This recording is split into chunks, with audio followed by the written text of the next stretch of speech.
जायाचे शरीर जाईल क्षणात, जायाचे शरीर जाईल क्षणात, काहा गोपीनाथ पावेची ना। तुम्ही संत सारे कृपेचे सागर, निरोप हा फार सांगा देवा। अनाथ अज्ञान कोणी नाही त्याला, पाया पे विठ्ठला ठेवी मज। तुम्ही संत सारे कृपेचा सागर, निरोप हा फार सांगा देवा। तुका म्हणे ऐसी करा निरवन, तुका म्हणे ऐसी करा निरवन, मग तो रक्षण करील माझे। तुम्ही संत सारे कृपेचा सागर, निरोप हा फार सांगा देवा। विठ्ठल विठ्ठल विठ्ठल विठ्ठल विठ्ठल विठ्ठल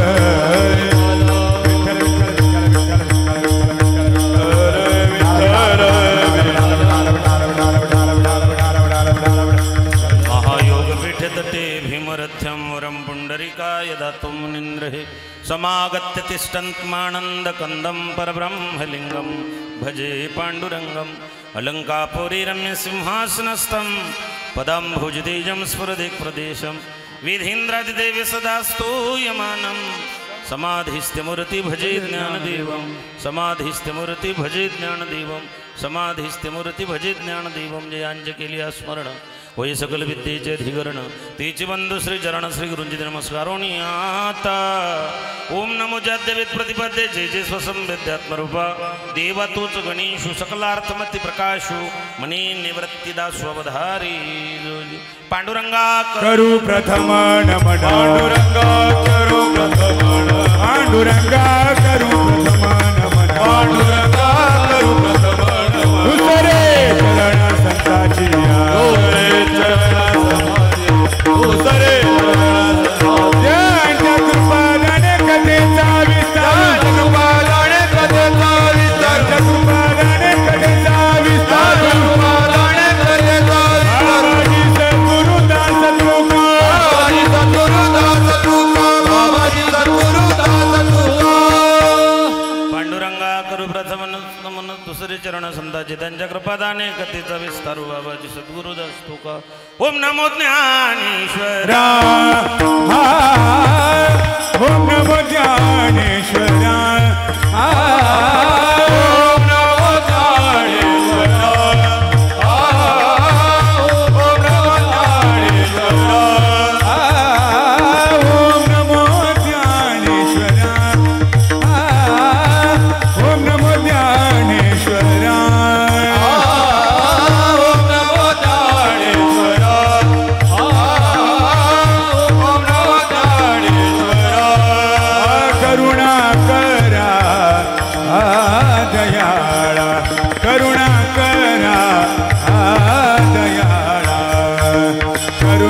करा दयाळा,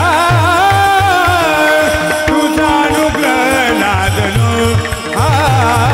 पावन झालो चराचरी। करुणा करा दयाळा, करुणा करा दयाळा, करुणा करा दयाळा, तुझा अनुग्रह लादलो,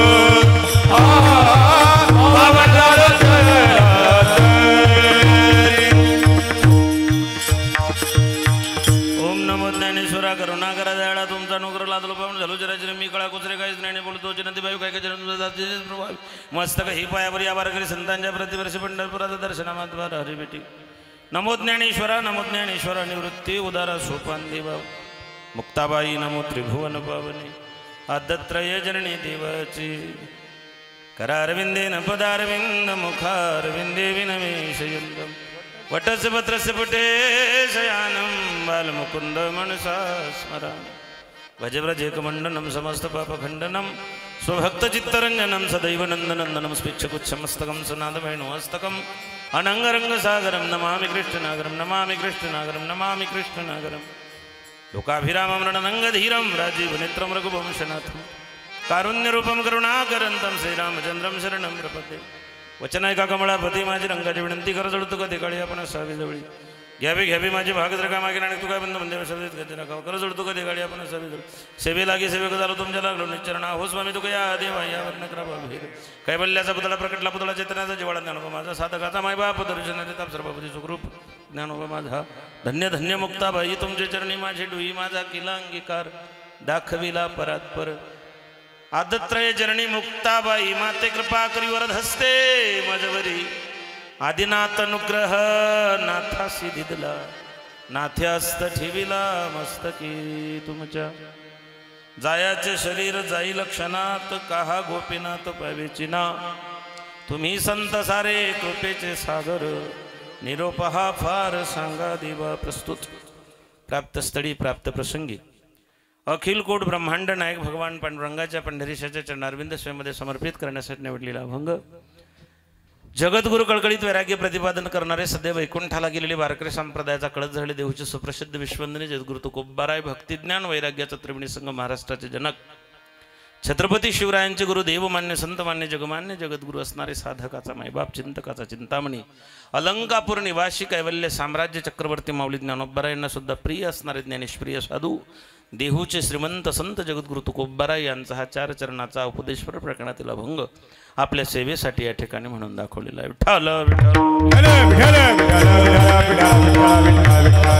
कीर्तन रूपी सेवेला सुरुवात करण्या अगोदर अल्पसा परिहार देणं गरजेचं आहे तसं आपल्या पुण्यपान श्री क्षेत्र मखमलबाद या ठिकाणी गायकवाड परिवारातील अत्यंत सोज्वळ निरभिमानी निरहंकारी निर्वैर आयुष्य जगणारे आमचे अण्णासाहेब कैलासवासी वामनराव रामचंद्र गायकवाड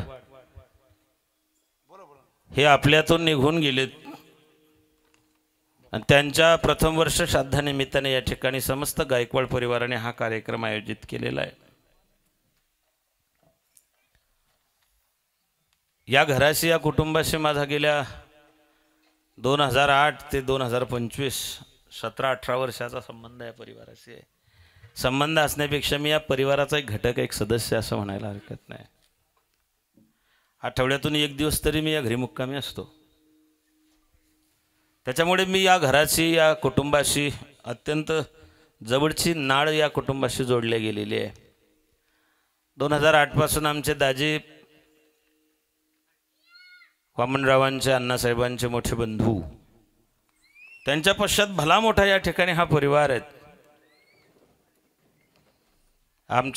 आपले सगळ्यांचे लाडके दाजी ज्ञानेश्वर रामचंद्र गायकवाड त्यांचे बंधू अण्णासाहेबांच्या धर्मपत्नी सुनंदाताई वामनराव गायकवाड पुन्हा बाळासाहेब रामचंद्र गायकवाड त्यांचे धाकटे बंधू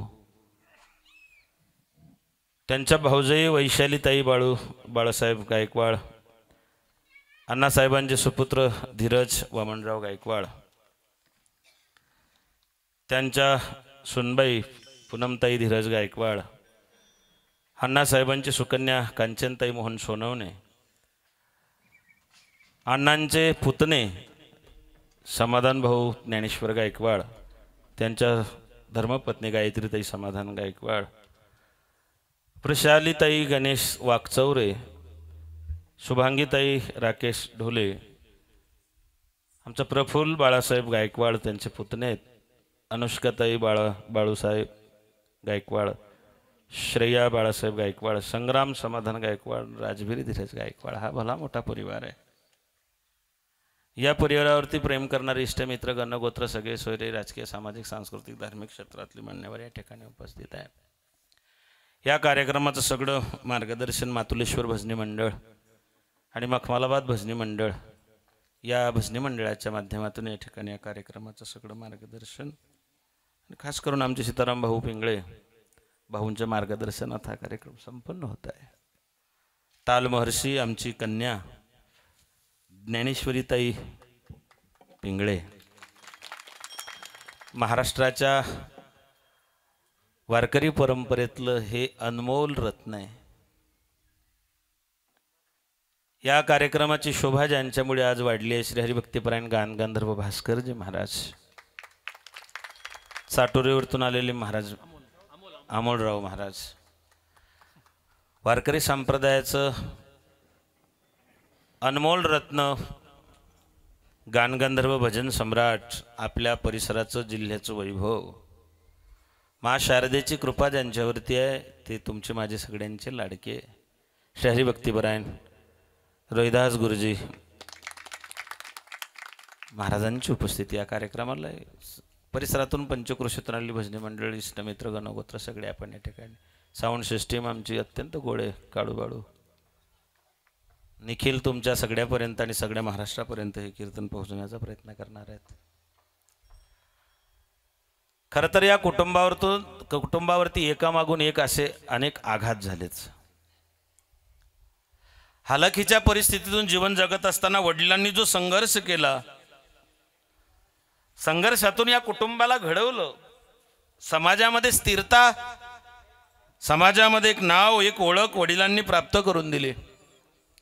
आणि जेव्हा नेमके सुखाचे दिवस सुरू होतील त्याच वेळेस बाबा सोडून गेलेत. बाबा गेल्यानंतर या कुटुंबाची सगळी जबाबदारी त्यांच्या मातोश्री आणि त्यांचे ज्येष्ठ बंधू, मोठे बंधू ज्ञानेश्वरजी गायकवाड म्हणजे दाजींवरती येऊन पडले. आपल्या दोघं भावांना सांभाळणे, आपल्या भगिनी, या सगळ्या कुटुंबाची या ठिकाणी मायबाप एक मोठ बांधण्याचं काम दाजींनी केलं. संघर्षातून असाच एक पोरगा केबीसी मध्ये आला होता बरं. आता विठ्ठल विठ्ठल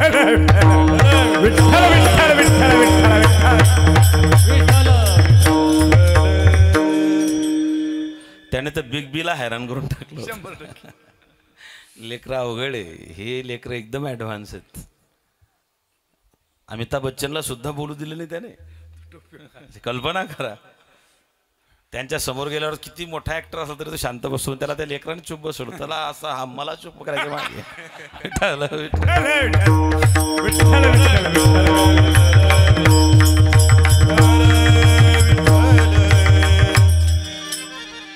लेकरांचं अवघड गुरुजी. वर्गात खूप गोंगाट होता. गुरुजी वर्गात आले, म्हणले काही डिसिप्लिन आहे की नाही वर्गात? एवढा गोंगाट मूर्खांनो कळत नाही तुम्हाला? म्हणले का रे, सगळ्यात जास्त आवाज ज्याचा येतो तो मूर्ख उभे राहा. आपल्या वर्गात जो मूर्ख आहे त्याने उभं राहा. कोणीच उभं राहीना. एकच पोरग उभं राहिलं. गुरुजी म्हणले तू मूर्ख आहे? म्हणे नाही सर. मग उभा का राहिला? म्हणले तुम्ही एकटे उभे राहिले बरं वाटत नाही म्हणून. तुम्हाला कोणीतरी जोडीदार पाहिजे म्हणून उभं राहील. लेकरांचा नाद करायचा नाही बरं. तेरे मासूम सवालों से परेशान हूं मैं. त्यांचे काही काही प्रश्न असे असतात की ते हँग करून टाकतात. असो, दाजींवरती या घराची सगळी जबाबदारी येऊन पडली. मोलमजुरी करून, काबाळ कष्ट करून, विटा थापायला जाऊन दाजींनी, त्यांच्या दोघं भावांनी कष्टातून हा संपूर्ण साम्राज्य उभं केलेलं आहे. रात्रंदिवस काबाळ कष्ट करून शून्यातून विश्व निर्माण करणे म्हणजे काय, त्याचं उदाहरण म्हणजे हा बंगला आहे. आणि पुन्हा त्या गोष्टीला परमार्थाची जोड लाभली. 2009 पासून दाजी वारकरी संप्रदायाचे पाईक आहेत, निवृत्तीनाथांचे वारकरी आहेत. आणि म्हणून हा सगळा गोतावळा या ठिकाणी जोडल्या गेलेला आहे. दाजींनी पारमार्थिक क्षेत्र सांभाळलं, बाळासाहेबांनी त्या ठिकाणी बाकीचं संसाराच्या जबाबदाऱ्या उचलून घेतल्यात. सगळं सुरळीत चालू होतं, सगळं आनंदात होतं. आनंदाला कुठलाही तोटा नव्हता, सगळीकडून आनंदाचा वर्षा होत होता. पण बऱ्याच वेळा नियतीला सहन होत नाही. नियती तुमच्या माझ्या जीवनात काय ताट वाढून ठेवेल सांगता येत नाही. खेळ कोणाला दैवाचा कळला, दैव लेखना कधी कुणा कडला. तू असो मी असो हा असो कुणी असो, दैव लेखना कधी कुणा कडला. तुकोबर आहे त्याच्यावरती भाष्य करतात. आले देवाजीच्या मना तेथे कोणाचे चालना, तेथे कोणाचे चालना, तेथे कोणाचे चालना. आले देवाजीच्या मना तेथे कोणाचे चालना, तेथे कोणाचे चालना, तेथे कोणाचे. आले देवाजीच्या मना,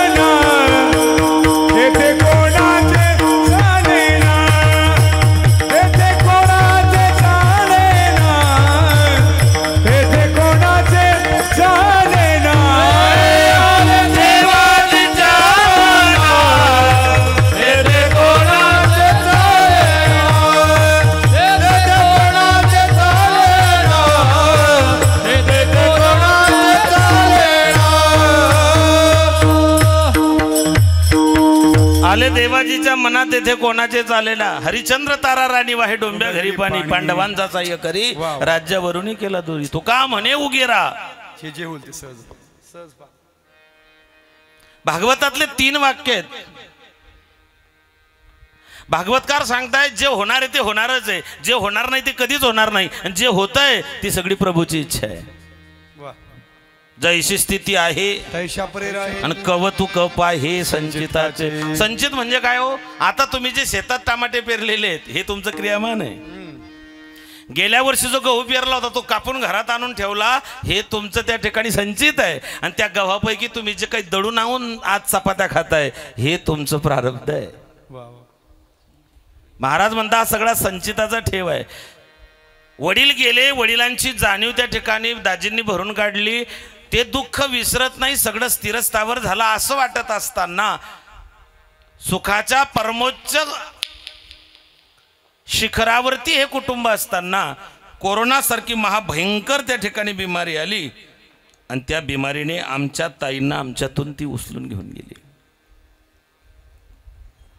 2 वंडक्यांची होते सागरात भेट, एक लाट तोडी दोघा पुन्हा नाही भेट, क्षणिक तेवी आहे बाळा मेळ माणसांचा, अन पराधीन आहे जगती पुत्र मानवाचा, दोष ना कुणाचा. भगवान भरताला सांगतायत नको अश्रू ढाळू आता पुस लोचनास, तुझा आणि माझा आहे वेगळा प्रवास. जो प्रवास आपण जीवनात सोबत सुरू केला, आज तुझे माझे रस्ते वेगळे झालेत. तो आई स्वर्गाच्या दिशेला निघून गेल्यात, दाजी एकटे उरलेच. हे कमी होतं की काय? ज्या आईचं माया छत्र वडील गेल्यानंतर ज्या मायेने या कुटुंबाला मायेची पाखर त्या ठिकाणी घातली, मायेच्या पदरानं मायेच्या प्रेमाने या कुटुंबाला ज्या ठिकाणी वडिलांची उणीव भासू दिली नाही, त्यानंतर त्यांच्या मातोश्री पण गेल्याच. हेही कुठे दुःख कमी होतं की काय? ही मालिका काही थांबली नाही. आणि गेल्या वर्षी अचानक आजपर्यंत जी व्यक्ती सकाळी प्राणायाम करायची, सायकलवरती जायची, कुंभारवाड्यामध्ये जाण्याकरता ज्यांनी कधी गाडी घेतली नाही, पायी जाऊन सकाळी मॉर्निंग वॉकला जाऊन शरीराची एवढी निगा घेतली, पण असा आजार काही त्या ठिकाणी निघाला की शेवटच्या क्षणापर्यंत कळाला नाही. अचानक तो एक धक्का या कुटुंबाला बसला. एकामागून एक या ठिकाणी या कुटुंबावरती हे दुःखाचे आघात येत राहिले. मायबाप कुंतीला जेव्हा वचन दिलं होतं की आई तुझे 5 मुलं, जरी मी 6वा कर्ण असलो, कारण काल कर्णाचे पात्र करणाऱ्या पंकज धीर आपल्यातून गेले, वयाच्या 68व्या वर्षी पंकज धीर गेले आणि कर्णाची भूमिका अजरामर करून गेले. कर्ण अजरामर केला, एक कर्ण अजरामर केला शिवाजी सावंतांनी मृत्युंजयमध्ये, आणि दुसरा कर्ण आपण टेलिव्हिजनवरती पाहिला पंकज धीर यांच्या रूपानं. त्यांनी त्या कर्णाच्या भूमिकेला न्याय दिला. ज्याने अर्जुनाचं काम केलं तो मुस्लिम आहे, ज्याने महाभारतात अर्जुनाची भूमिका केली तो मुस्लिम आहे, फिरोज खान. पण लोकांना ते माहित नाही तो फक्त अर्जुनच आहे या भावनेतून पाहतायत. त्यांनी ती भूमिका अजरामर केली. आमच्या अण्णांनी मधल्या भावाची भूमिका अजरामर करून गेल्या वर्षी या ठिकाणी आपली एक्झिट या कुटुंबातून बाहेर केलेली आहे. ती जी भूमिका होती त्यांनी, मी तर भाषी होते अण्णा, मी त्यांना चांगलं पाहिलेलं आहे. सकाळी जर लवकर कीर्तन जायचं असलं, मी जर सकाळी उठलो तर अण्णा सकाळी त्यांची दुकानावर जाण्याची गडबड असायची. कमी बोलणं, मितभाषी, हसून बोलणं, एक आस्तेवाईक विचारपूस करणे, या व्यक्तिमत्वाची ही व्यक्ती या कुटुंबातून गेली. ती जी पोकळी तयार झालेली आहे ती पोकळी कशानेही भरून न निघणारी आहे. मायबाप शरीर हे नाशवंत आहे, नाचकाय कुचकाय, आणि हेच वर्णन जगद्गुरु तुकोबाराय भंगाच्या पहिल्या चरणामध्ये. जायाचे शरीर जाईल क्षणात, जायाचे शरीर जाईल क्षणात, जायाचे शरीर जाईल क्षणात,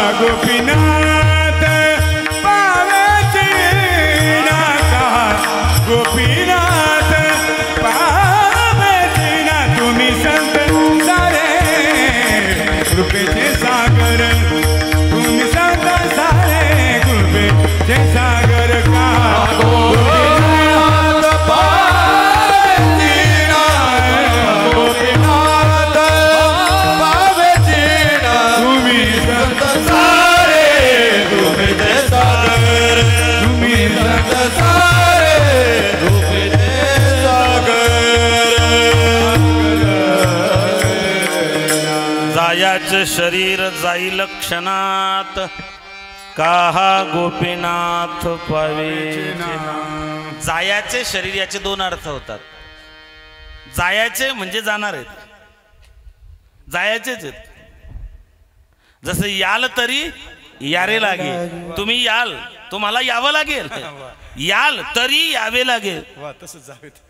तसं जायाचे शरीर हे जाणार हे जाणारच आहे, हे जाणारं शरीर आहे. आणि दुसरा एक अर्थ जाया याचा होतो पत्नी. जायाचे शरीर या शरीरावरती ममत्व माया, देहावरती पत्नीची आहे. मायबाप पती पत्नीचं नातं अत्यंत नाजूक असं नातं आहे. माणसाच्या जीवनात चाणक्य सांगतात माणसाचा सगळ्यात जवळचा मित्र जर कोणी असेल तर ती पत्नी आहे. सुखदुःखामध्ये साथ देणारी ती पत्नी आहे. आपण जरी आता आधुनिकतेच्या पुरोगामित्वाच्या गप्पा मारत असलो तरी आपण कोणत्या दिशेनं चालू याचं आत्मचिंतन करायची गरज आलेली आहे. 10 वर्ष अगोदर अशी कधी बातमी आलेली आहे की बायकोनं नवरा मारून टाकला? ऐकली बातमी? नवऱ्यानं बायको मारली अशा बातम्या यायच्या, पण बायकोनं नवरा मारला अशी बातमी काही 10 वर्ष अगोदर ऐकली नाही. पण या 2-4 महिन्यामध्ये अशा बातम्या येतात दर आठवड्याला की बायकोनं नवरा मारून टाकला.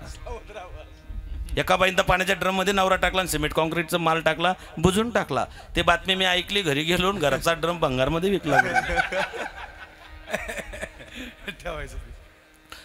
होऊ शकतं, भांडण विकोपाला जाऊ शकतं, इतकी वाईट नाही ते. सहज बोललो मी.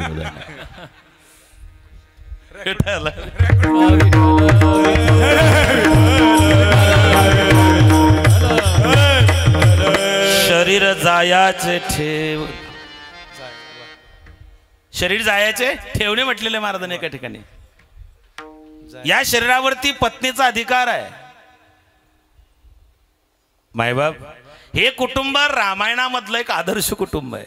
मी कर्णाबद्दल बोलत होतो की कुंतीनं सांगितलं होतं की कर्णा माझ्या 5 लेकरांपैकी कोणाला मारू नको. त्याने सांगितलं आई एकाला तर मारावंच लागेल, एक तर कर्ण राहील किंवा अर्जुन राहील, दोघांपैकी. पण तू काळजी करू नको, तुझे 5 पांडव आहेत ना, मी जरी मेलो तरी 5च राहतील आणि अर्जुन जरी मेला तरी 5च राहतील.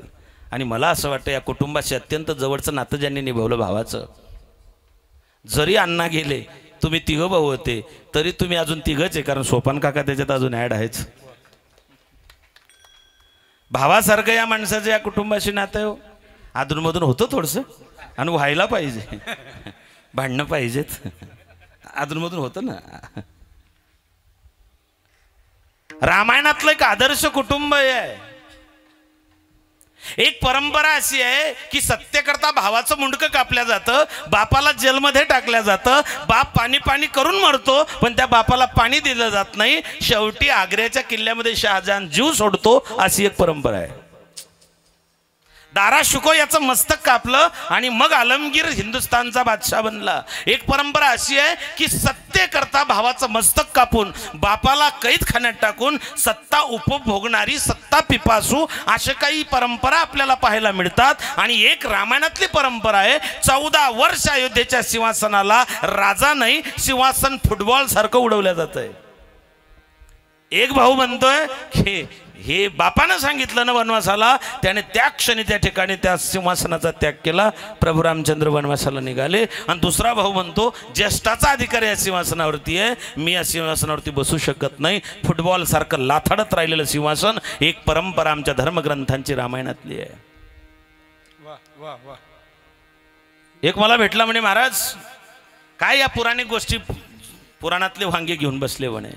अहो म्हणले ते रामायण ते सगळ्या गोष्टी काल्पनिक येतो. म्हटलं मान्य आहे काल्पनिक असतील, काय वाटतं तुला? म्हणले आता भरतासारखा लक्ष्मणासारखा भाऊ नाही, सीतेसारखी बायकोही मिळत नाही.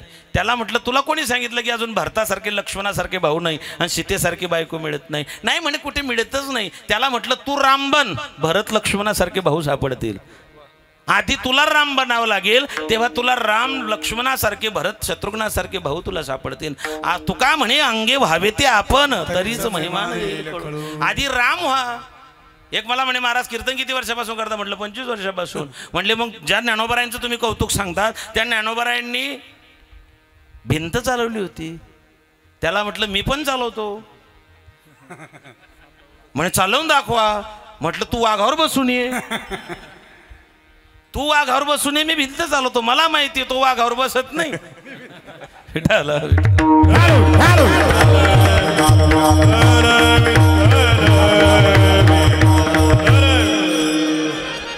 राम लक्ष्मण हॅलो विठाल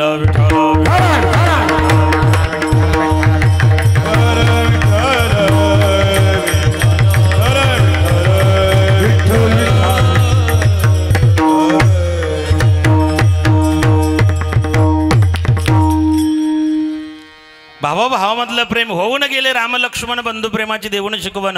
आता भावा भावात फुट पडे गेले जग हे आज कोणीकडे. राम लक्ष्मणासारखे नांदणारे भाऊ आजही पाहायला मिळतात. या कुटुंबात या तिघ भावांनी रामायणासारखं, खरं तर या घराचं नावच रामायणाच्या माध्यमातून येतं. रामचंद्र हे नाव रामायणातलंच आहे. रामायणातली मुख्य भूमिका प्रभू रामचंद्रांची आहे. वडिलांचं नाव रामचंद्र आहे. त्यांच्या माध्यमातून या घरानं रामायणासारखे जीवनात वाटचाल केलेली आहे. हे भाऊ राम लक्ष्मणासारखे राहिलेत. बाळासाहेब असतील, अण्णा असतील, यांनी दाजींचा कधी उपमर्द आपल्या हातून होऊ दिला नाही. कधी मोठ्या भावाला दुखवलं नाही. कधी त्यांचा मानभंग होऊ दिला नाही. आणि म्हणून रामायणासारखे कुटुंब आजही पाहायला मिळतात. बरेच आपल्या गावात मातोरी मखफोलाबाद असे बरेच कुटुंब आहे की ती रामायणासारखी एकत्र नांदतायत. सीताराम भाऊ शामराव वेगळं थोडी उदाहरण येते. अशा अनेक उदाहरणं तुम्हाला पाहायला मिळतील की ते एकत्रित नांदतायत. या कुटुंबानं त्या ठिकाणी याच पद्धतीतून जीवन जगलं.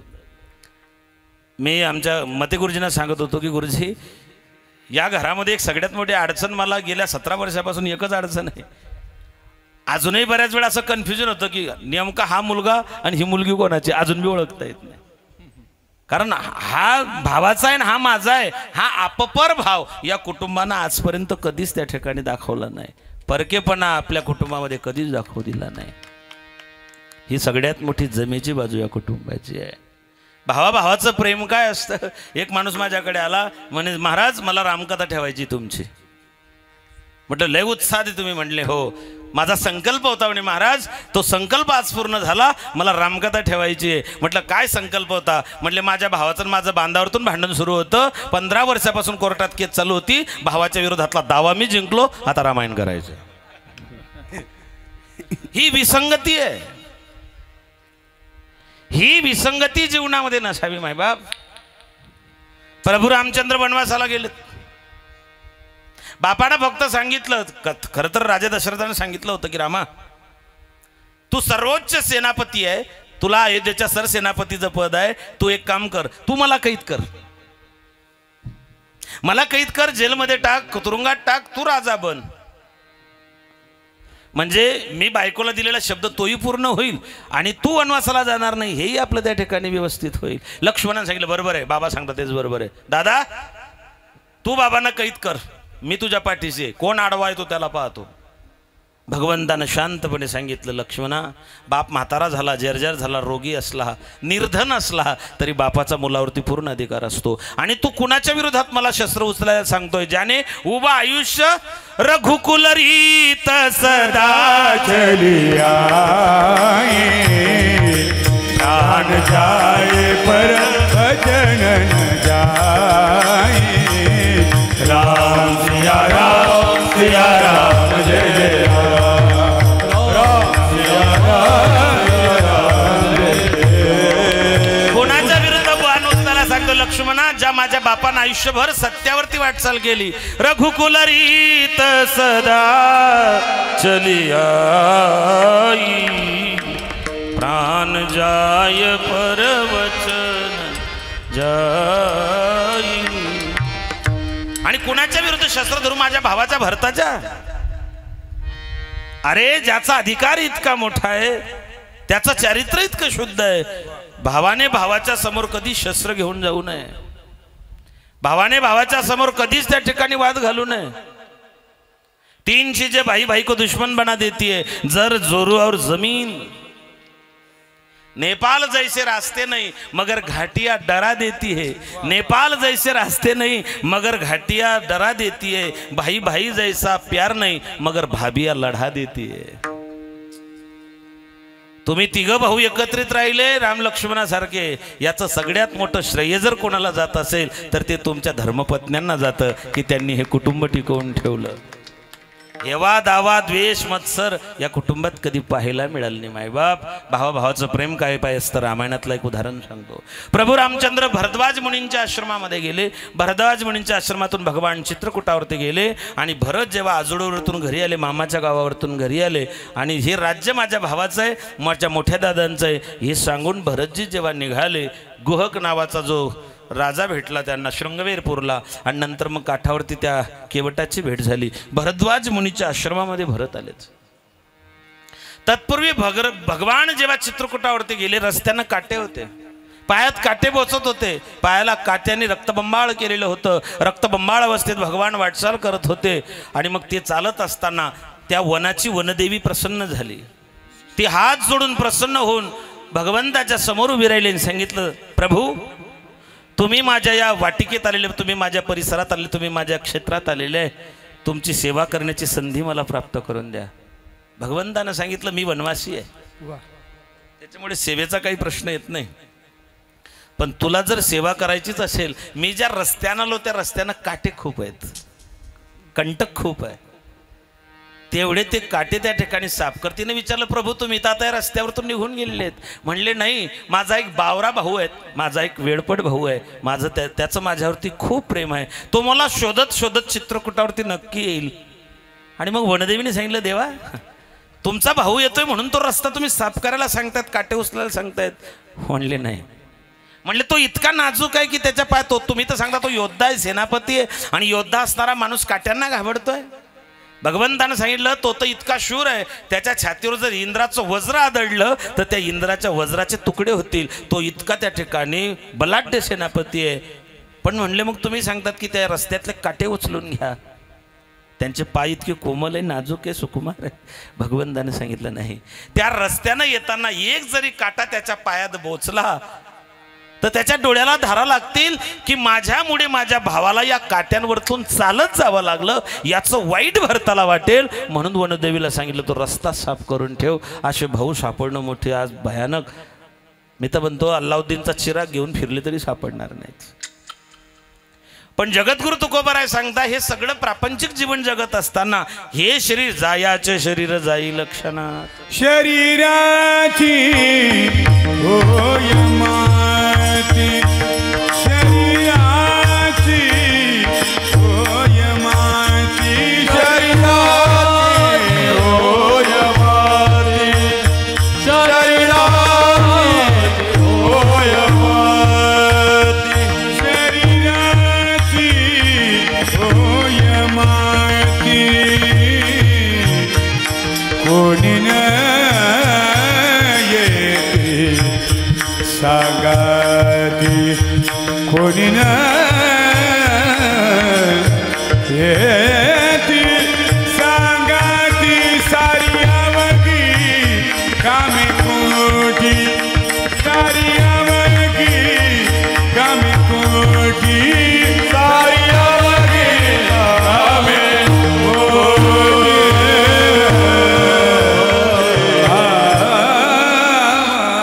वाह वाह, शरीराची होय माती, हे जाणार आहे, नाच काय कुच काय सडकाय, काहा गोपीनाथ पावेची ना। गोपीनाथ दावी रूप मज गोपिका रमना, ठेवू दे चरणावर। गोपींच्या सोबत रममान होणारा तो गोपीनाथ, नाथ म्हणजे मालक, नाथ मायबाप। मग का हो, का हा गोपीनाथ पावेच नाही, शरीर जर जाणार आहे म्हणले मग तो पावला पाहिजे, त्याची कृपा झाली पाहिजे, त्याने अंगीकार केला पाहिजे। बघा गरीब कुटुंब आहे, मायबाप मोलमजुरी करणारे, काबाळ कष्ट करणारे, दुसऱ्याच्या शेतात राबराब राबणारे. त्यांचा मुलगा हुशार आहे, मुलगा 12वी पास झाला, त्याच्या ॲडमिशन करता ते मायबाप याच्याकडे जाय त्याच्याकडे जाय, त्याचे पाय धर, तिकडून वशिला लाव, याला विनंती कर, त्याला काकुडतीला ये, त्याची दाढी धर, असे त्या ठिकाणी विनंती करतात की नाही. तसं जगद्गुरू तुकोबाराय विचारतात सगळ्यांना, का हो का हा गोपीनाथ पावेचिना. मग काय होतं, बऱ्याच वेळा मोठ्या माणसाकडून काही काम करून घ्यायचं असलं लोक त्याच्या ड्रायव्हरला पकडतात. एखाद्याचं जर काम करून घ्यायचं असलं तर लोक मंत्र्याचा ड्रायव्हर असेल, पुढाऱ्याचा ड्रायव्हर असेल, त्या ड्रायव्हरला पकडतात की ड्रायव्हरला जर पकडलं तर पटकन काम होतं. तसं जगद्गुरू तुकोबारायांनी विचार केला, देवाच्या ड्रायव्हरला जर पकडलं तर काम पटकन होईल. म्हणून ते देवाच्या ड्रायव्हरकडे गेले आणि त्याला विनंती केली, गरुडाचे पायी गरुडाचे पायी हे गरुडाचे पायी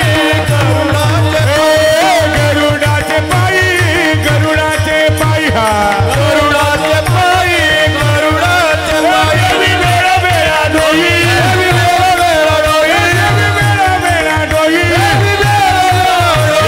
आनवा तो हरी आनवा तो हरी मज दिना ते उतरी आनवा तो हरी आनवा तो हरी आनवा तो हरी मज दिना ते उतरी.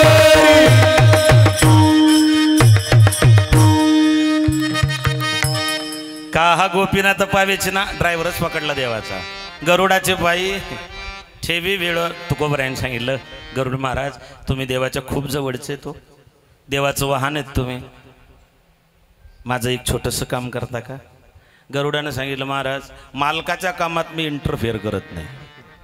एकदा आगाऊपणा केला, असा फटका बसला मला द्वापार युगामध्ये, त्याच्यामुळे मी तेव्हापासून आगाऊपणा करणं आणि इकडच्या फायली तिकडे करणं तेव्हाचं बंद केलं. तेव्हा तर मी त्या ठिकाणी काय म्हणतात त्याला निलंबित होता होता वाचलो. देवाचा तेव्हापासून राग माझ्यावरती आहे, त्याच्यामुळे मला माफ करा. पण हां, तुम्हाला मी नाराज करणार नाही तुकोबार आहे, तुमचं काम नक्की होईल. फक्त मालकाकडे जाताना मालकीनबाईंच्या माध्यमातून गेले तर काम पटकन होईल. तुम्ही जर मालकीनबाईकडे गेला आणि मालकीनबाईनं जर तुमचा विषय मालकाच्या कानावर टाकला तर तुमचं काम 100% होईल. तुकोबाराय मालकीनबाईकडे गेलेत. पाये लक्ष्मीचे हाती दिसी येतो काकुळती दिसी येतो काकुळती दिसी येतो काकुळती. पाये लक्ष्मीचे हाती दिसी येतो काकुळती दिसी येतो काकुळती दिसी येतो काकुळती. तुकोबाराय मालकीनबाईकडे गेले. पाय लक्ष्मीचे हाती, पाय लक्ष्मीचे हाती. आई साहेबांकडे गेले. तिसी येतो का कुळती.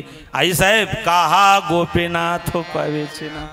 माय देवाची कृपा का होत नाही. काही मी उद्धार पावेल, काही कृपा करीन नारायण. ते नारायण माझ्यावर कृपा का करत नाही. लक्ष्मीची कृपा झाली तर नारायणाची कृपा होईलच ना. म्हणून माय माझा थोडासा वशीर लावा. माता लक्ष्मीने सांगितलं, तुकोबाराया मी असं केलं होतं एकदा. म्हणले काय. म्हणले मालकाकडे आम्ही नाशिकला मुक्कामाला असताना मखमालाबाद मातुरी मातुलेश्वर मंदिरामध्ये आम्ही मुक्कामाला होतो त्रेतायुगामध्ये. तेव्हा मुक्कामाला असताना आम्ही एक हरीण पाहिलं होतं. ते हरीण मी पाहिलं आणि तेवढं हरीण मला आणून द्या असा हट्ट मी मालकाकडे धरला. नुसतं हरीण पाहिजे एवढा हट्ट केला तर मला वर्षभर रावणाच्या लंकेत जाऊन बसणं पडलं. तेव्हापासून देवाकडे मालकाकडे काही मागणं मी बंद करून टाकलेलं आहे. लई त्रास झाला होता मला, वर्षभर रावणाकडे थांबावं लागलं. तेव्हापासून मी ठरवलं की नवरात्रात 9 साड्यांपैकी एक बी साडी मागायची नाही देवाकडे. लई त्रास झाला होता मला. नाही नाही नाही अजिबात नाही. नाशिकची लोक ते सगळं जाणू नये. त्याच्यामुळे देवा चाटोरीवाले तर जास्त जवळचे. अजून पाठ चाटली होती ना नाथ महाराज सांगता, म्हणून गावाचं नाव चाटोरी पडलेलं आहे ते आहे ना. त्याच्याप्रमाणे भावार्थ रामायणामध्ये मग मला बादचं काहीतरी असेल महाराज, शोधावं लागेल ते. आम्हाला बी टाईम नाही. मालकीनबाईने सांगितलं, तुकोबाराया माफ करा.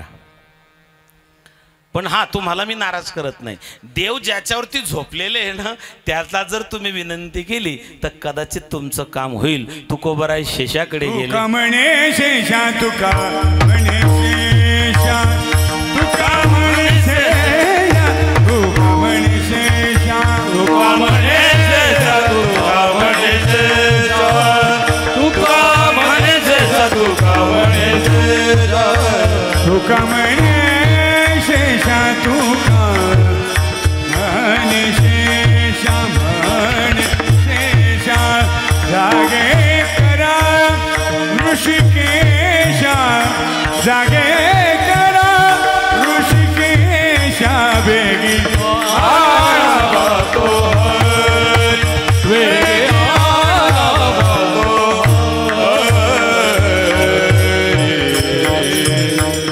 तुका म्हणे शेषा जागे करा ऋषिकेश. शेषानं सांगितलं तुकोबराया मी तर जागा करू शकत नाही कारण ते रात्रभर कीर्तनाला हिंडत असत्या. जिथे कीर्तनाची जागा मालकाची झोप होत नाही. रात्री कधी 3ला येतात, कधी 2ला येतात, कधी 1ला येतात. त्याच्यामुळे कुठेही भजन असलं त्यांना टाळता येत नाही. म्हणून माझा ऐका, मी तुमचं काम करू शकत नाही पण तुम्हाला नाराज करत नाही. तुम्ही एक काम करा, देवाचा पत्ता जर सांगणारे कोणी असतील तर मी तुम्हाला त्यांचा पत्ता देतो. तुम्ही त्यांच्याकडे जा. म्हणे कुणाकडे? सनकादिकांकडे. तुकोबराय सनकादिकांकडे गेले. तुम्ही सनकादिक संत तुम्ही सनकादिक संत तुम्ही सनकादिक संत तुम्ही सनकादिक संत मनविता कृपावंत मनविता कृपावंत देवडा कराओ प्रकार देवडा कराओ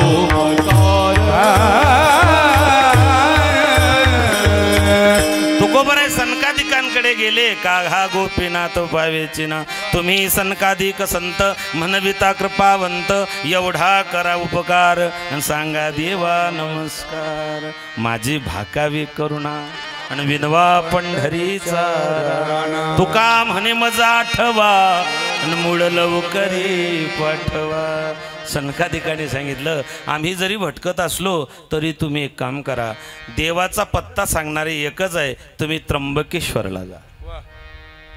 तुम्ही भगवान शंकराकडे जा. तुम्ही विश्वनाथ दिनरंखमी अनाथ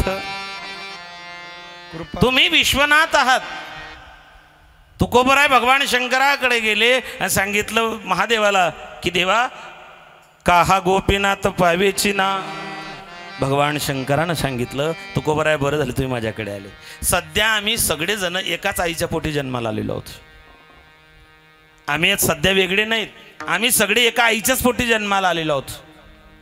आणि म्हणून तुमचं जर हे कार्य जर कोणी करत असेल तर तुम्ही आळंदीला जा. फार मोठी एक महात्मा मंडळी होऊन गेली पुण्यामध्ये, शांताराम आठवले नावाचे. शांताराम आठवले योग साधना आणि परमार्थामध्ये खूप चांगलं मोठं योगदान होतं. त्यांचे जे गुरु होते ते हिमालयामध्ये 13 जानेवारीला त्या ठिकाणी आपल्या गुरूंना भेटायला जायचे.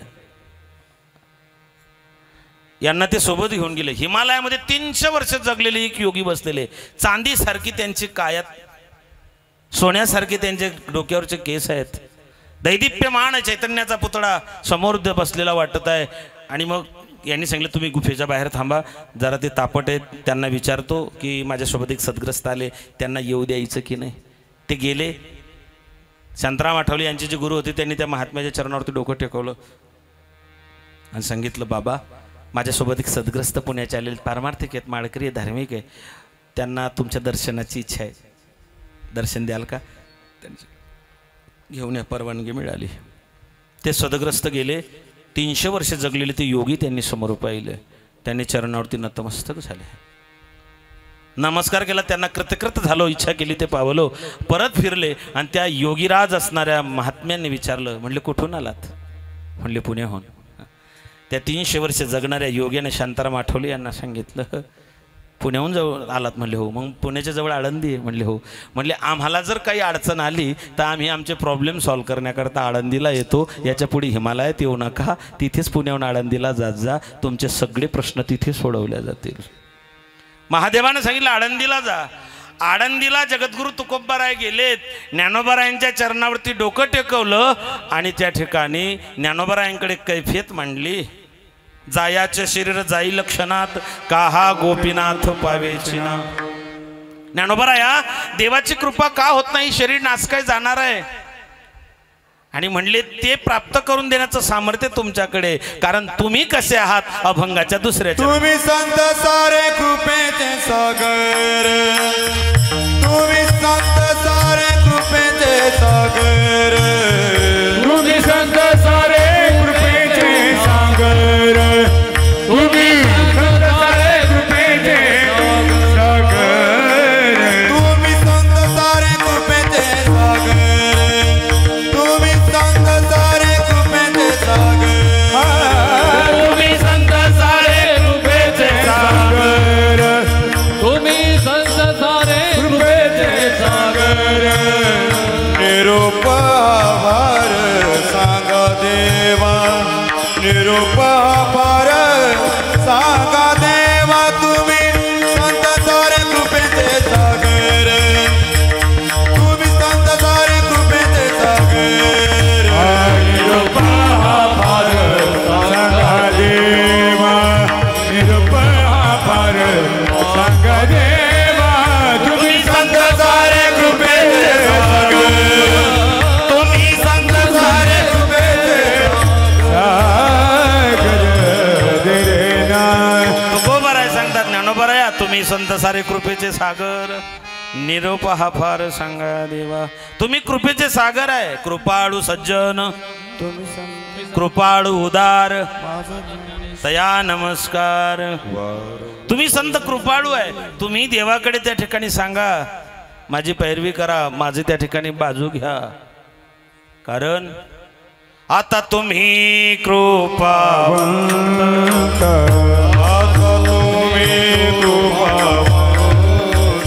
साधू संत जीवन गे, साधू संत जीवन गे, साधू संत जीवन गे, साधू संत जीवन गे. आता तुम्ही कृपावंत साधू संत जीवलग, गोमटे ते करा माझे भार ओझे. म्हणून तुम्ही संत सारे कृपेचे सागर, निरोप हा फार सांगा देवा. तुम्ही कृपेचे सागर आहेत मायबाप. काय होतं बघा, गरुड पुराणामध्ये असे वर्णन आलेलं आहे, एक पितृकर्म आहे आणि एक प्रेतकर्म आहे. पहिला आहे पितृकर्म, प्रेतकर्म, दुसरा आहे पितृकर्म. व्यक्तीचा जीव गेल्यानंतर 16 दिवसापर्यंत जे घरात कर्म केल्या जातं त्याला म्हणतात प्रेतकर्म. आणि 17व्या दिवसापासून वर्षी श्राद्धाच्या दिवसापर्यंत जे कर्म केल्या जातात त्याला म्हणतात पितृकर्म. मग त्या 11 महिन्यात काही नियम आहेत, काही बंधनं आहेत. दर महिन्याला एक श्राद्ध असतं, त्याला मासिक श्राद्ध म्हणतात. म्हणजे गरुड पुराणकार सांगतात की त्या जीवात्म्याला महिन्यातून एक दिवस त्या ठिकाणी विश्रांती असते, म्हणून दर महिन्याचं मासिक श्राद्ध करायचं असतं.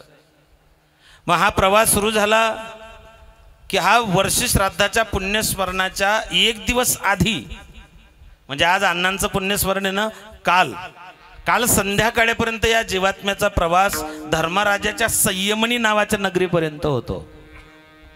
धर्मराजाच्या नगरीपर्यंत या ठिकाणी प्रवास होतो. त्या नगरीपासून काही अंतरावरती त्या जीवात्म्याला तिथे मुक्कामाला थांबवलं जातं असं गरुड पुराण सांगतं. मग दुसऱ्या दिवशी सकाळी 6:30 किंवा 6 वाजेपासून 12:30 वाजेपर्यंत, दुसऱ्या दिवशी वर्ष श्राद्धाच्या पुण्यस्मरणाच्या दिवशी त्या जीवात्म्याला तिथून धर्मराजाच्या महालापर्यंत नेण्यात येतं. मग यमधर्म वाट पाही निरंतर. त्या जीवात्म्याचा प्रवास झालेला 1 वर्षभराचा, म्हणून दर महिन्याला मासिक श्राद्ध करायचं आहे. आदल्या दिवसापर्यंत धर्मराजा संयमनीपर्यंत तो जीवात्मा गेलेला आहे. 6 वाजेपासून, आज सकाळी अण्णांचा 6 वाजेपासून 12:30 वाजेपर्यंत धर्मराजाच्या महालापर्यंतचा प्रवास आहे, पायी चालावं लागतं असं गरुड पुराण सांगतं. तस्माकम शास्त्र प्रमाणम असं भगवान गीतेमध्ये सांगतात. तिथे काही दरवाजे उघडे, काही बंद आहे, काही उघडताय, काही बंद होत आहेत, काही लोक आत जातात, काही बाहेर येत आहेत, कुठून एंट्रीच नाही आहे. आणि तिथे गेलं की समोर सिंहासनावरती धर्मराज बसलेले आहेत. या जीवात्म्याला तिथे उभं केलं गेलं आणि मग धर्मराज विचारतात, या जीवात्म्याचे कर्म काय आहेत? तुमच्या माझ्या सगळ्यांच्या कर्माची यादी त्या ठिकाणी वाचून दाखवल्या जाते.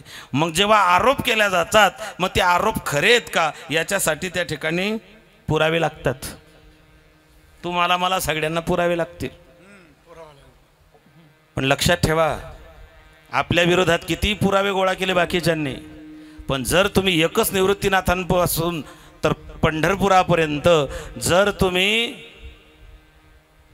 गोदातीर ते भीमातीर एक जरी निवृत्तीनाथांच्या सोबत वारी केलेली असेल, कितीही पुरावे तुमच्या विरोधात पडू द्या, एकच पुरावा इतका त्या ठिकाणी, त्याला काय म्हणतात टर्निंग पॉइंट. कितीही विरोधात पुरावे पडले, फक्त शेवटी एकाच गोष्टीचा विचार केला जाईल की हे निवृत्तीनाथांसोबत पायी वारकरी आहेत. सोडविला यमापासून,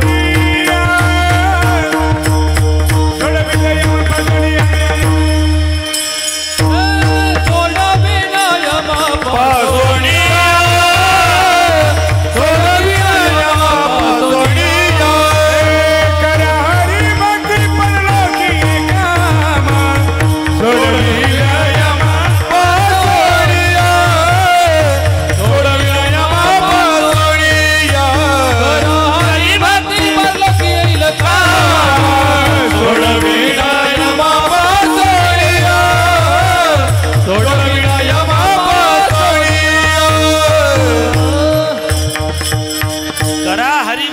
परलोकी कामा सोडील यमा. मग आपल्या विरोधामध्ये पुरावे गोळा केल्या जातात. 5 लोक आपले पुरावे देणारे असतात, ते साक्षीदार. इथले साक्षीदार फुटू शकतात पैशाच्या जोरावर, बाकी कशाच्याही जोरावर फुटू शकतात, ते साक्षीदार फुटत नाही. मग कोण कोण साक्षीदार आहे? पहिला साक्षीदार आहे तुमचा माझा आत्मा. तैसा हृदयामध्ये मी रामू, तुमचं माझं मन, मन जाणे पापा, तुका म्हणे माय बापा. गाथ्यातलं नाही पण कोणाच्या तरी माथ्यातलं, पण फार गोड आहे. पाप करून पापी मन हे सैरा वैरा पडतैर, काय काय केलंस भल्या माणसा देवाला सार कळतैर, काय काय केलंस भल्या माणसा देवाला सार, काय काय केलंस भल्या माणसा देवाला सार कळतैर. पापी करून पापी मन हे सैरा वैरा धावतैर, काय काय केलंस भल्या माणसा देवाला सार कळतैर, काय काय केलंस भल्या माणसा देवाला सार. मी तर लय मोठे मोठे गप्पा मारत असेल 2 तासात कीर्तनात, पण कीर्तन झाल्यावर काय काय केलंस भल्या माणसा,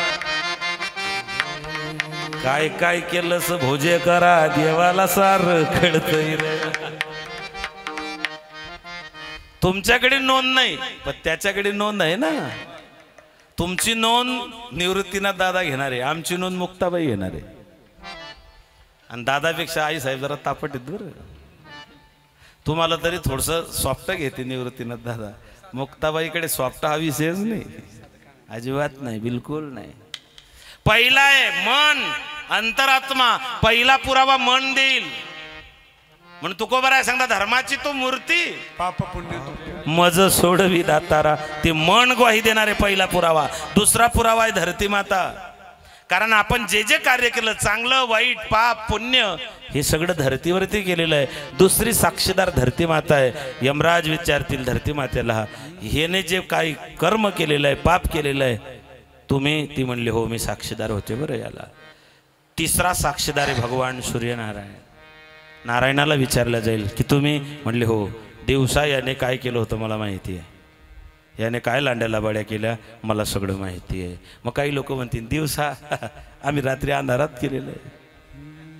रात्री अंधारातला बी एक साक्षीदार आहे, त्याचं नाव आहे ओ रात के मुसाफिर चंदा जरा बता दे, मेरा कसूर क्या है ये फैसला सुना दे. ओ रात के मुसाफिर चंदा जरा बता दे मेरा कसूर क्या है वो फैसला सुना दे.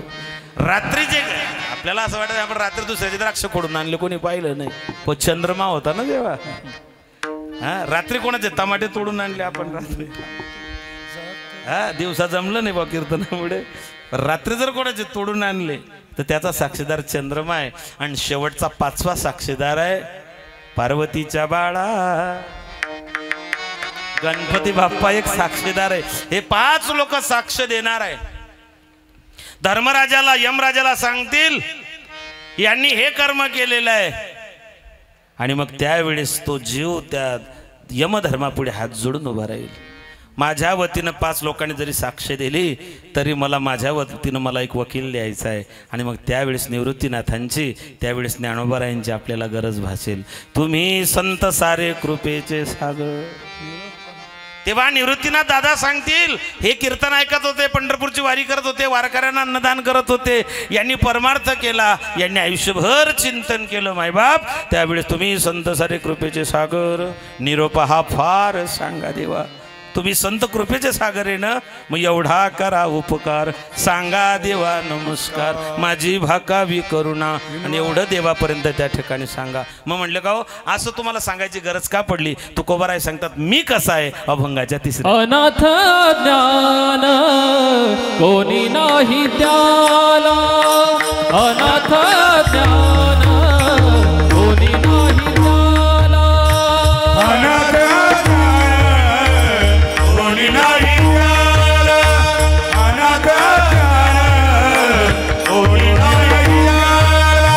पाया पे विठ्ठला देवी माझा.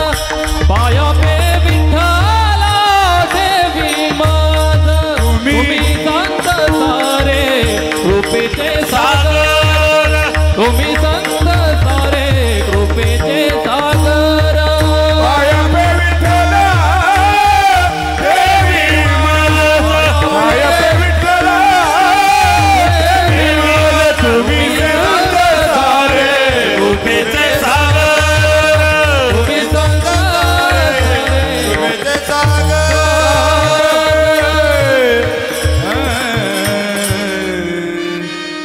तुकोबाराय अनाथ अज्ञान कोणी नाही त्याला. तुकोबाराय सांगतात जेव्हा तो जीव त्या यमपुरीत उभा राहतो अनाथ अज्ञान कोणी नाही त्याला. कोणीच नाही का तर येताना शेजीची कामिना जन हे सुखाचे तिला घेतल्या धनदारा पुत्र जनबंधू सोयरे पिशून सर्व मिथ्याई जारून शरीर. सब पैसे के भाई. सब पैसे के भाई अपना साथी. पैसे तेरे 3 नाम परसू परशा परशुराम. सब पैसे के भाई अपना साथी कोई नहीं. जमीन जुमला पैसा अडका सगळं इथेच राहणार आहे. पत्नी दरवाजापर्यंत येणार आहे. सगळे सोयरे स्मशानापर्यंत येणार आहे. आयुष्यभर ज्या शरीराला माझं म्हटलं ममत्व केलं ते शरीर चितेपर्यंत साथ देणार आहे. अनाथ ज्ञान कोणी नाही त्याला. त्याला कोणी तुकोबाराय सांगतायत आता त्या जीवाला कोणीच नाही. भगवान पंढरीनाथानं चरणाजवळ त्याला त्या ठिकाणी जागा दिली पाहिजे. म्हणून तुम्ही संत सारे कृपेचे सागर. निरोप हा फार सांगा विठोबा रखुमाई. विठोबायाचे शरीर जाईल क्षणात गाहा गोपीनाथ भावेचे ना. तुम्ही संत सारे कृपेचे सागर. निरोप हा फार सांगा देवा. अनाथ अज्ञान कोणी नाही त्याला परी पायावे. तुम्ही संत सारे कृपेचा सागर.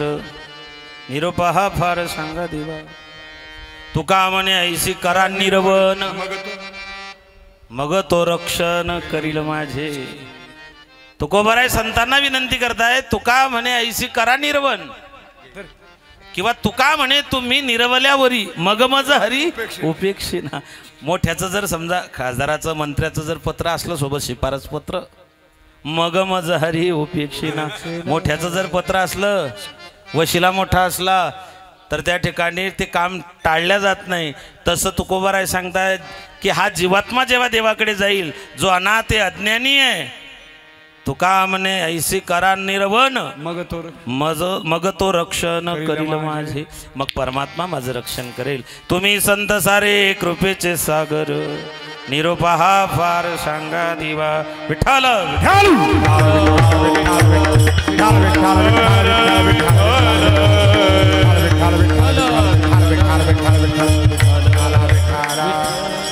बरोबर 12:30 वाजता थांबेल.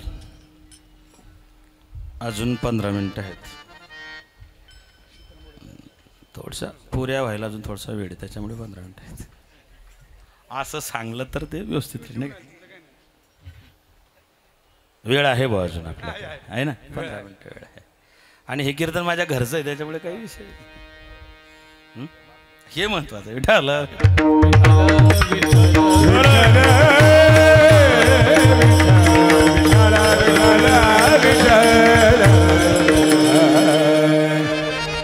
आमच्या ताईनं आपल्या जीवनातला त्या ठिकाणी भला मोठा आधार त्या ठिकाणी गमावलेला आहे. दाजी आणि बाळासाहेबांनी जणू काही आपली भुजाच या ठिकाणी गळून पडली. एवढं मोठं नुकसान या दोघांचं झालेलं आहे. घरातले जेवढे लेकरं आहेत माझ्या भगिनी, माझी सगळी या ठिकाणी ही लेकरं, त्यांना अण्णांची जाणीव वर्षापासून त्या ठिकाणी जाणवते. धीरज जोपर्यंत अण्णा होते तोपर्यंत धीरज कुठल्या गोष्टी टेन्शन नव्हतं. मी पाहिलंय त्याला, काही टेन्शन नव्हतं, कोणत्या गोष्टीचं टेन्शन नव्हतं. आहे अण्णा आहेत, दाजी आहेत, बाळासाहेब आहेत, मला चिंता करायची गरज नाही.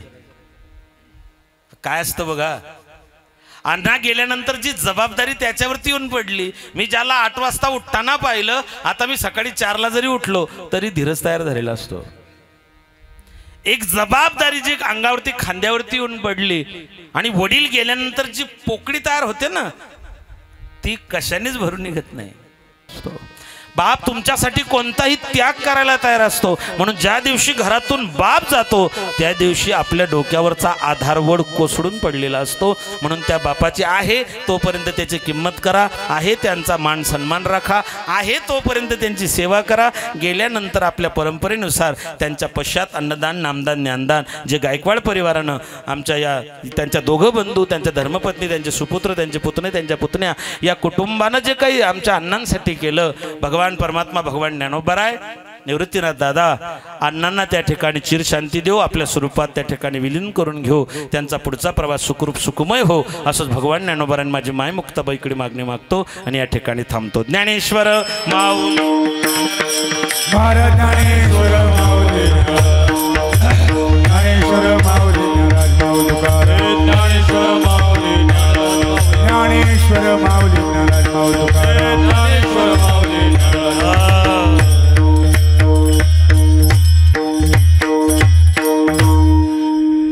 तुका म्हणे ऐसी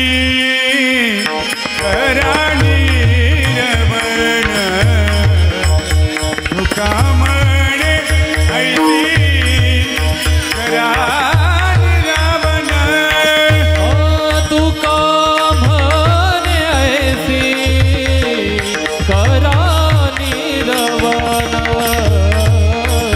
तुका म्हणे ऐसी करानी रवण. मग थोडा क्षण करील माझे, मग थोडा क्षण करील माझे, तुम्ही संत सारे कृपेचे सागर, तुम्ही संत सारे कृपेचे सागर. निरोप हार सांगा देवा, निरोप हा फार सांगा देवा.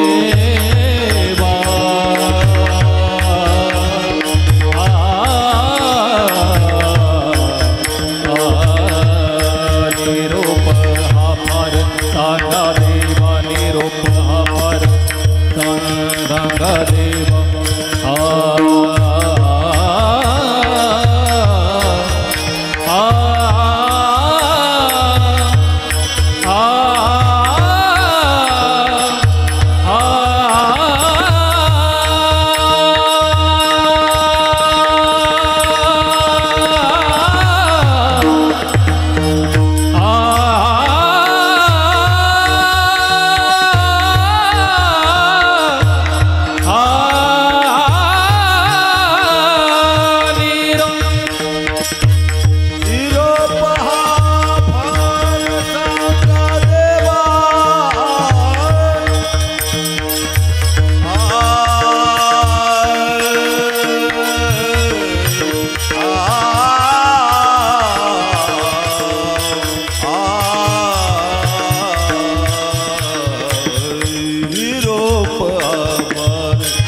सांगा देवा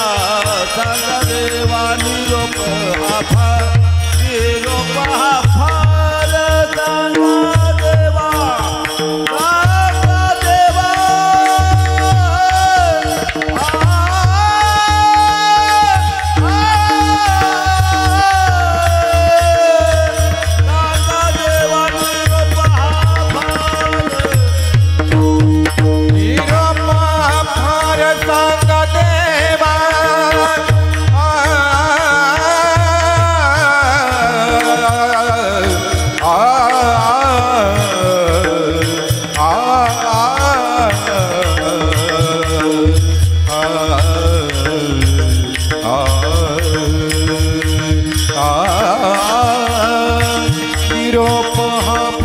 सांगा देवा निरोप हा फार